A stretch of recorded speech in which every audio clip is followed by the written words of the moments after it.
Third, we have Kim Worsham, who is the founder of the social enterprise called Flush and a water and sanitation specialist with over a decade of experience. She has consulted on projects globally, including India, Australia, Kenya, Ghana, Rwanda, Cambodia, and the US. So take it away, Kim. Thanks so much for being here. Yeah, thank you, Julia, for the introduction. And thanks everyone for letting me come talk to you about the history of toilets a little bit. I love following Sean because I feel like Sean and our work very much synchronizes very nicely. And I love working with Sean. So he already talked a lot about the things that I want to talk about. So I'll do a little shorter. So we're going to talk a little bit about the history lessons we can learn and maybe apply to toilets nowadays. But let me tell you a little bit about who I am. So I'm Kim. Julia's kind of already told you who I am, water and sanitation consultant and founder of Flush. And Flush is really an acronym. So it's Facilitated Learning for Universal Sanitation and Hygiene. And we do two major services. So the first one is advisory services, where we help WASH NGOs and social enterprises really help their internal management systems and make them the best organizations they can be, including looking at their marketing and storytelling, kind of like what Sean was talking about, these stories, making sure that they're enticing and interesting.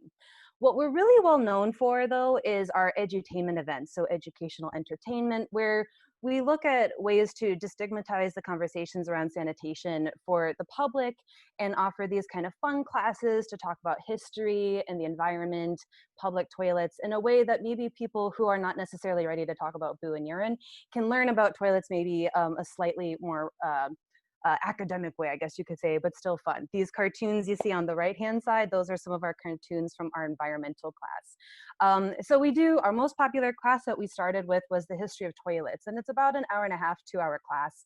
People keep showing up. We've had about 50 classes with about 1,500 people since we started a couple years ago.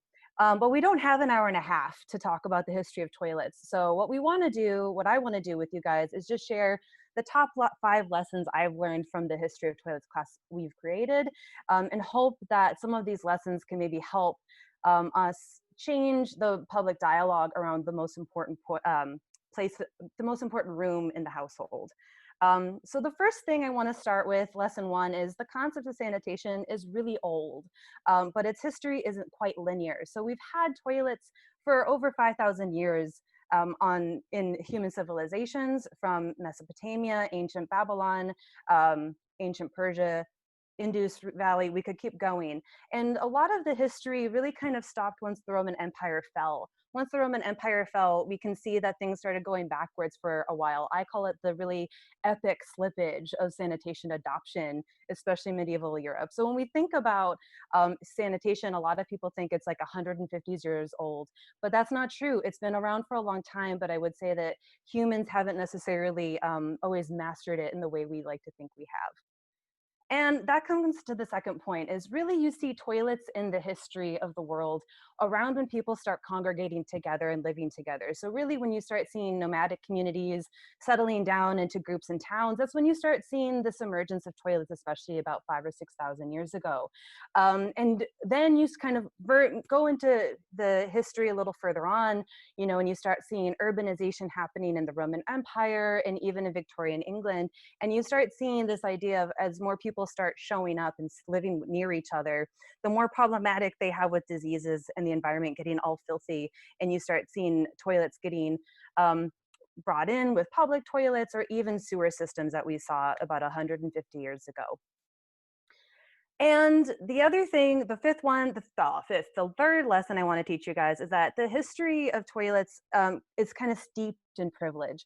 So people that always have had access to toilets are the people who are the haves, royalty, rich people. See the garderobe on the left-hand side from castles in medieval Europe, to the really fancy velvety stool that you can put a chamber pot in, to the golden toilet in the Guggenheim. Those are things that people with wealth have always had this access, but everyone else has kind of had to figure out how to fend for themselves in some ways. And we really need to start changing that sense of privilege when it comes to sanitation. And we're still not doing that quite well, because low-income, low-resourced areas still struggle with that, as we know. Also, people are not terribly great. We've never really been very good at using and making toilets to serve us for the best use. Potable water in our toilets is a great example of that. But other things of having, the Roman Empire did have fatbergs sometimes in their sewer systems that slaves would have to clean out. And we still have fatbergs that are now 130 tons. Or, you see this picture in the middle, a lot of toilets people have constructed are just kind of sitting over waterways, which is kind of defeats the purpose of having a toilet that safely keeps our waste away from our water and our drinking water. And even nowadays, when we look at even say public toilets, sometimes we're not really great at using them because they're not open. And then people will maybe open defecate right on the toilet, right on the outside of the toilet, like you see on this picture on the left from London 2 years ago. Um, but here's the big thing that I want to make sure we all take away today. And I know this is a lot, I'm just kind of firing a lot of information at you guys. But the last thing is that toilet issues are everywhere. Nowhere in the world is there not a toilet issue that we need to tackle, from, having access to toilets that are safe and usable in informal settlements in Kenya, to looking at some of the cesspits that maybe exist in Europe, and even to public toilet access that we have in the US today. Something that I like to remind people is that 10% of the US doesn't have access to safe, reliable toilets. So we often think of it as something that's over there in low and middle income countries, when really it's a global issue. And now, especially that when we think about toilet issues, we're not just thinking about the haves and the have-nots, but also the working and the not so good at working toilets, like the ones that use the potable water, or the ones that don't get to reclaim the urine the way that we're talking about at the summit. Um, and I like to keep this short and simple, because I also know we have a bunch of other great people to talk about, and I'm really keen on this discussion. So with that, I'm going to end, but thank you so much for letting me give you this kind of fire hose lesson about toilets. Feel free to email me similarly to Sean. I love collaborating, but I also have an education portal on flushwash.org. If you want to learn a little bit more about the history of toilets, you can go to the website, and there's some more information that you can go enjoy on your lunch breaks. And thank you for that. Awesome. Thank you, Kim.